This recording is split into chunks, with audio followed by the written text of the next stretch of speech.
Nothing is more comforting than a plate of ডাল ভাত।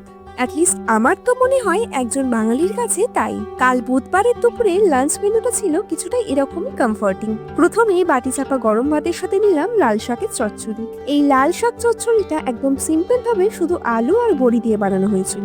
এরপর নিলাম এক বাটি পেঁয়াজ দিয়ে তৈরি মসুর ডাল, সাথে বেশ কিছুটা আলু পেঁয়াজ ভাজা।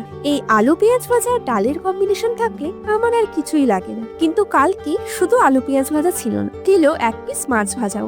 আর শেষে নিলাম একটু আমের চাটনি আর গন্ধরাজ লেবুর এক টুকরো। সব খাবারগুলোকে সাজিয়ে প্লেটটা এইভাবে পরিবেশন করলে খাবার আগেই মন ভরে যায়, তাই না? শুরু করলাম শাকের চচ্চড়িটা দিয়ে ভাতটা মাখিয়ে খেয়ে।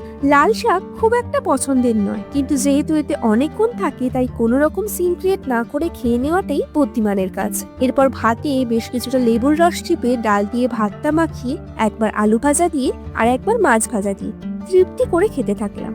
মনে পড়ে ছোটবেলায় প্রায়ই এই কম্বিনেশনটা দিয়েই ভাত খেয়ে স্কুলে যেতাম।